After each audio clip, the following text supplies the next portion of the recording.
Egypt की valley of the Kings में से जब इजिप्शियन किंग टूटनखामुन का खजाने से भरा टूम डिस्कवर किया गया तो इस खबर ने पूरी दुनिया में हलचल मचा दी थी। 26 फीट पहाड़ के अंदर छुपा हुआ ये टूम 3000 सालों में पहली बार खोला गया था, जिसके अंदर लातादाद खजाने और किंग टूटनखामुन की ममी भी मौजूद थी। इस टूम में से मिलने वाला सोना बिल्कुल प्योर था और इसका टोटल वजन 1,03,000 तोला सोने के बराबर था, जो तकरीबन एक टोयोटा गाड़ी के वजन के बराबर बनता है। वैसे तो इस टूम से मिलने वाला तमाम खजाना और गोल्ड प्राइसलेस है, लेकिन अगर एक एस्टीमेट लगाया भी जाए तो आज के दौर में इसकी कीमत 5.5 अरब रुपयों के बराबर है। जेम टीवी की वीडियोस में एक बार फिर से खुशामदीद। नाज़रीन, ये टूम डिस्कवर होने के बाद आर्कियोलॉजिस्ट ये देखकर परेशान थे कि आज के मॉडर्न दौर में भी इतना ज्यादा सोना पहाड़ों से ढूंढने और निकालने में एक माइनिंग कंपनी को कम से कम भी 10 साल लग जाते हैं। तो आखिर 3000 साल पहले, जब ना ही कोई मशीनरी थी और ना ही कोई टेक्नोलॉजी, तब एंशिएंट इजिप्शियंस ने ये सोना निकाला तो आखिर कैसे और कहां से? फ्रेंच गोल्ड एक्सपर्ट थॉमस फॉशर अपनी टीम के साथ इस मुश्किल तरीन चैलेंज का राज जानने के लिए मैदान में उतर आए।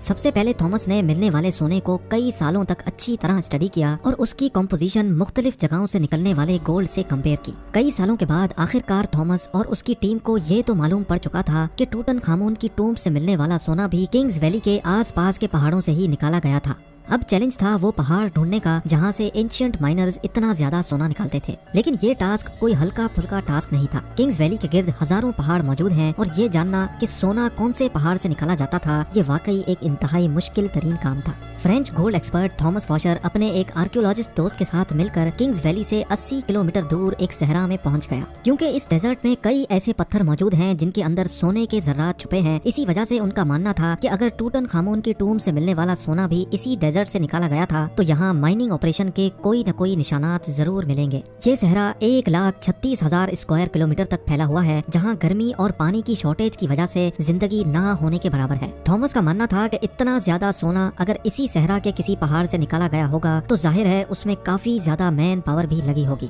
थॉमस और उसका साथी इसी खोज में सहरा के अंदर जाते रहे। इस बंजर सहरा में कई घंटों तक सफर करने के बाद काफी अंदर जाकर उनको पहाड़ के नीचे एक अजीब मंजर देखने को मिला।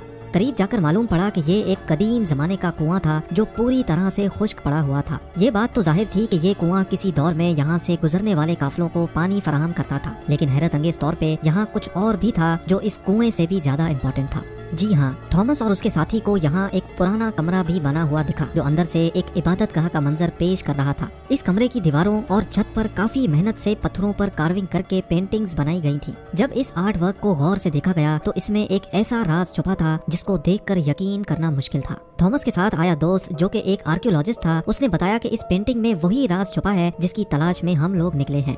पेंटिंग में जाहिर था कि सहरा में बना यह कुआं और रेस्ट रूम इस सहरा का सबसे पहला स्टॉप है, जहां पर एंशिएंट गोल्ड माइनर्स आराम करने के लिए रुकते थे। एंशिएंट इंजीनियर्स ने गोल्ड माइन तक जाने के लिए कुओं और रेस्ट एरियाज का एक नेटवर्क बनाया हुआ था। एक अंदाजे के मुताबिक हर एक रेस्ट एरिया 70 से 80 किलोमीटर के फासले पर बना हुआ है और एक रेस्ट एरिया से दूसरे तक पहुंचने के लिए माइनर्स की टीम को कई दिन लग जाते होंगे। जहां इस रेस्ट एरिया से मिलने वाली इंफॉर्मेशन से थॉमस और उसका साथी बहुत खुश भी हुए, वहीं दूसरी तरफ उनको ये भी मालूम पड़ गया था कि ऐसे कई स्टॉप्स तक उनको आगे मजीद ट्रैवल करना है, क्योंकि जिस मंजिल तक पहुंचने के लिए थॉमस कई सालों से इंतजार कर रहा था और वो मंजिल अब बहुत ज्यादा करीब दिख रही थी। इसी वजह से उन्होंने सहरा की गहराई में जाने का फैसला किया।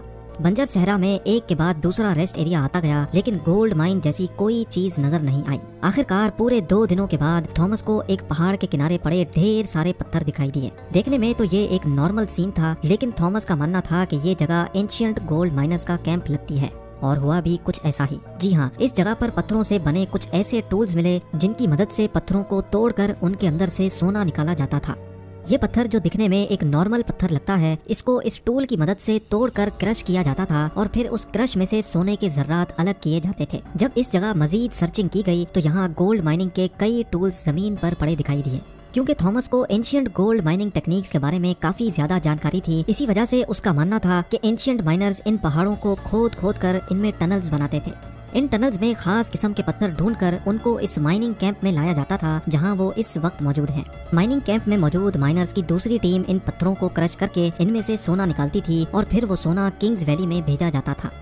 थॉमस को एक एंशिएंट गोल्ड माइनिंग कैंप तो मिल चुका था, लेकिन अफसोस इस बात का था कि जिन टनल्स की वो बात कर रहा था, ऐसा एक भी टनल उसको दिखाई नहीं दिया। शायद हजारों साल पहले खोदे गए टनल्स कमजोर थे और अर्थक्वेक्स की वजह से कोलैप्स हो चुके थे। एक्सपर्ट्स का मानना है कि गोल्ड माइनिंग का ये तरीका बहुत ही ज्यादा मुश्किल है। अगर उस दौर में 100 लोग एक हफ्ते तक गोल्ड माइनिंग का काम करते होंगे तो उसमें से वो सिर्फ 1 स्पून गोल्ड का इकट्ठा कर सकते होंगे। यानी ये कहना बिल्कुल भी गलत नहीं होगा कि टूटनखामुन की टूम से मिलने वाला गोल्ड माइन करने में हजारों एंशिएंट माइनर्स एक ही वक्त में काम करते थे, लेकिन फिर भी उनको ये टास्क कंप्लीट करने में कई साल लगे होंगे। माइन किया गया सोना छोटे छोटे जरात की फॉर्म में किंग्स वैली में भेजा जाता था, जहां पर एक अलग टीम उनको मुख्तलिफ शेप्स में ढालती थी, जिसमें टूटनखामुन का death mask, coffin, statues, jewellery, chairs और गोल्ड चैरियट भी शामिल था। 1922 में जब हॉवर्ड कार्टर ने ये टूम डिस्कवर किया था तब उसमें 5000 मुख्तलिफ किस्म की चीजें मौजूद थीं। इन तमाम चीजों का कैटलॉग बनाने में ही ब्रिटिश आर्कियोलॉजिस्ट को पूरे 10 साल लग गए थे। उम्मीद है जेम टीवी की ये वीडियो भी आप लोग भरपूर लाइक और शेयर करेंगे। आप लोगों के प्यार भरे कमेंट्स का बेहद शुक्रिया। मिलते हैं अगली शानदार वीडियो में।